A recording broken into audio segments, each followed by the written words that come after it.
नमस्कार दोस्तों। 12 अगस्त को अंतर्राष्ट्रीय एलिफेंट दिवस मनाया गया। तो ये न्यूज काफ़ी महत्वपूर्ण है और ये न्यूज आरएस प्री की तैयारी करने वाले स्टूडेंट के लिए इसलिए भी महत्वपूर्ण है क्योंकि आमेर जो जयपुर स्थित आमेर का हाथी गांव है, वहाँ हर बार अंतर्राष्ट्रीय हाथी दिवस को बहुत अच्छे तरीके से सेलिब्रेट किया जाता है।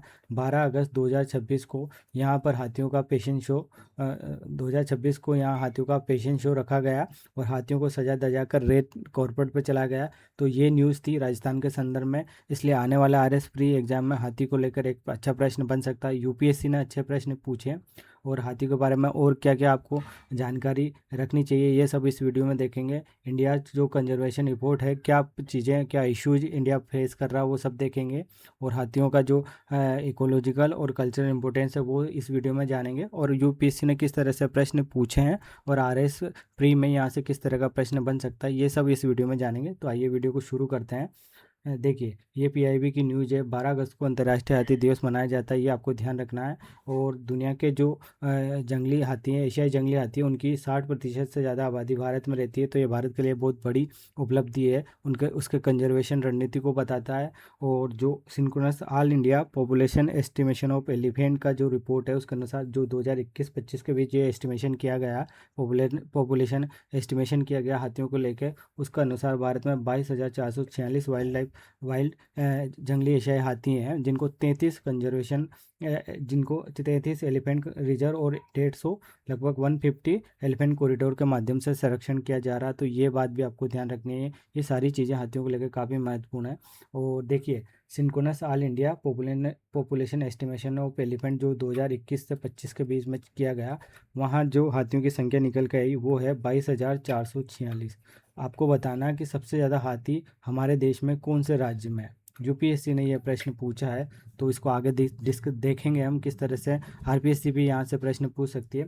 हाथियों के बारे में ये दो शब्द बहुत महत्वपूर्ण है। हाथी की स्टोन स्पीसीज है। की स्टोन स्पीसीज क्या होती है ये आपको पता होना चाहिए। और ये इकोसिस्टम इंजीनियर है। ये दोनों बातें हम आगे, यूपीएससी ने प्रश्न पूछा वहाँ आपके क्लियर हो जाएगी किस तरह से हाथी जैव विविधता के लिए महत्वपूर्ण है, किस तरह से इकोसिस्टम इंजीनियर है। तो ये आगे देखेंगे। हाथियों का इस जो कंजर्वेशन स्टेटस है, आयुसेन में ये एंडेंजर में आते हैं। वाइल्ड लाइफ प्रोटेक्शन एक्ट में ये शेड्यूल फर्स्ट का इनको कंजर्वेशन मिला हुआ है। सिटीज़ के अनुसार ये अपेंडिक्स फर्स्ट में आते हैं। और जो प्रोजेक्ट एलिफेंट है वो 1992 में चलाया गया इंडिया में। ये बात भी आपको ध्यान रखनी है। 2010 से इनको नेशनल हेरिटेज एनिमल घोषित किया गया है। तो ये भी बहुत इंपॉर्टेंट बात है। और 12 अगस्त को अंतर्राष्ट्रीय हाथी दिवस मनाया जाता है, तो ये आपको ध्यान में रखना है। और इंडिया कंजर्वेशन रिपोर्ट एड्रेस हाथियों को लेकर जो समस्याएं हैं, लगातार इनके आवास में कमी आ रही है, आवास इनका विखंडित होता जा रहा है। और पोचिंग की समस्या सबसे बड़ी समस्या है। अमेजोन पे एक मूवी आई है पोचर, वो जाके आप देखना, आपको पता चलेगा किस तरह से इनके हाथी दांत जो आइवरी होता है, वो हाथी दांत को लेकर इनका अवैध शिकार होता है और उनको बेचा जाता है, इलीगल वाइल्ड लाइफ ट्रेड किया जाता है। और सबसे इम्पोर्टेंट, हाथी मानव संघर्ष, जिसको कैसे हमारी सरकारें मैनेज करती है, असम और उधर केरल की तरफ, ये काफ़ी आम बात है। लगातार हाथी खेतों में घुस जाते हैं, तो किस तरह से इस कॉन्फ्लिक्ट को सोल्व किया जा रहा है ये भी आपको ध्यान रखना चाहिए। मेंस में भी यहाँ से एक अच्छा प्रश्न बन सकता है। बाकी प्री में हाथियों को लेकर, वाइल्ड लाइफ को लेकर यूपीएससी ने तो बहुत अच्छे प्रश्न पूछे हैं, आरपीएससी भी पूछ सकती है। तो ये सब इस वीडियो में जानेंगे। ये पाउचर है, मूवी है अमेजोन की, आप इसे देखना किस तरह से हाथी के जो दांत है तो उनके लिए इनका ट्रेड किया जाता है, उनका अवैध व्यापार किया जाता है। और ये बहुत बड़ी समस्या है पाउचिंग की। तो ये आपको देखना चाहिए, जानना चाहिए, शब्द के बारे में आपको पता होना चाहिए पाउचिंग क्या होती है। उसके बाद जो हाथी का जो इकोलॉजिकल इंपॉर्टेंस है, हाथी फाउंडेशनल स्पीसीज है, यानी कि आधारभूत प्रजाति है। इनका होम रेंज काफ़ी बड़ा होता है और ये जो लंबी दूरी तक ट्रेवल करते हैं और ये जल के खोज करते हैं, यानी कि ये चलते जाते हैं और जहाँ जल स्रोत होते हैं वहाँ इनका निवास होता है, वन्य जीवों को ये लाभ पहुँचाते हैं। तो ये इनका इकोलॉजिकल इंपॉर्टेंस है, आपको पता होना चाहिए। फॉरेस्ट रीजनरेशन में, पोषण चक्रों के, पोषक तत्वों के चक्रण में और इन सब चीज़ों में ये बहुत महत्वपूर्ण भूमिका निभाते हैं, इसलिए इनको की स्टोन स्पीसीज कहा जाता है। की स्टोन ये इंपॉर्टेंट है हमारे इकोलॉजिकल इको सिस्टम के लिए। और इसके बाद ये इनका जो कल्चरल इंपॉर्टेंस है वो भी काफ़ी महत्वपूर्ण है। देखिए, हाथियों को गणेश जी का एक रूप देखा जाता है और गणेश जी हमारे लिए बुद्धि और विघ्नों को दूर करने वाले देवता हैं। तो इनका एक कल्चरल इम्पोर्टेंस भी है। हाथी हमारे सत्ता, प्रतिष्ठा और वैभव का प्रतीक माने जाते हैं।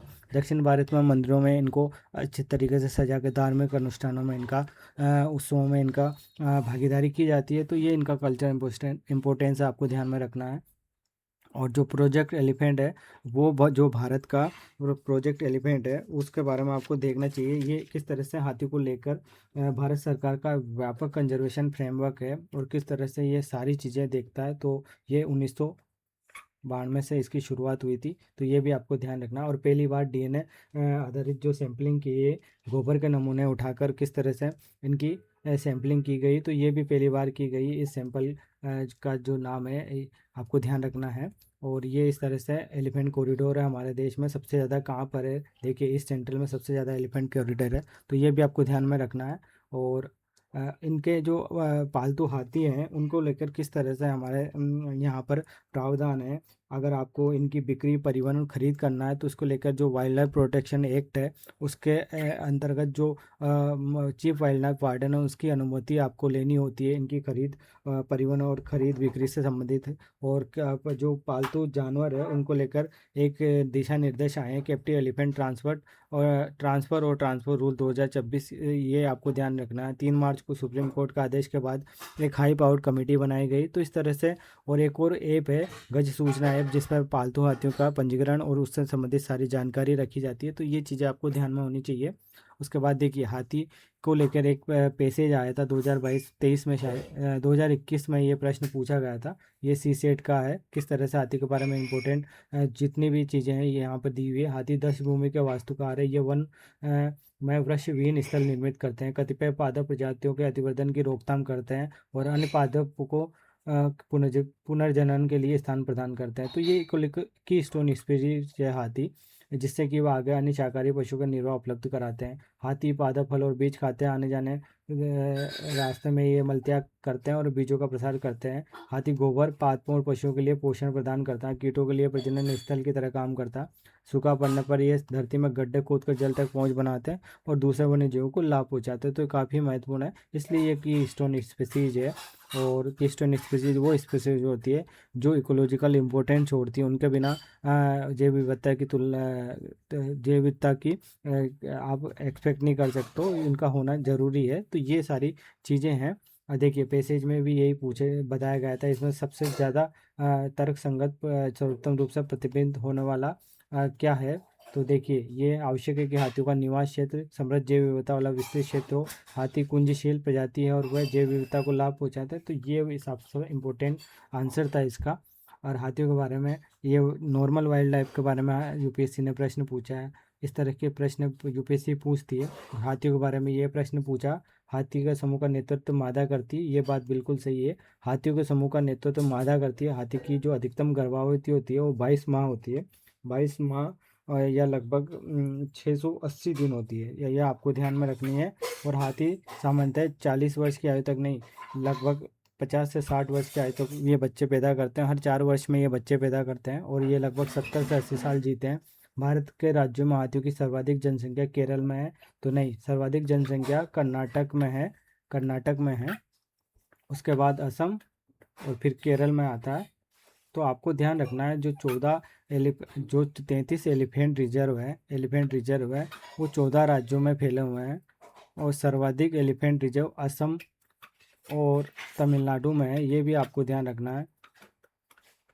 तो ये हाथियों को लेकर सारी चीज़ें इस वीडियो में मैंने डिस्कस की है। अभी वर्तमान में हाथियों की जनसंख्या कितनी है, इनका कंजर्वेशन स्टेटस किस तरह का है, और ये सारी चीज़ें आपको ध्यान में रखनी चाहिए, क्योंकि यूपीएससी यहाँ से RS प्री में यहाँ से प्रश्न बनने की पूरी संभावना है। तो अगर आपको वीडियो अच्छा लगा तो आप चैनल को सब्सक्राइब जरूर कीजिएगा।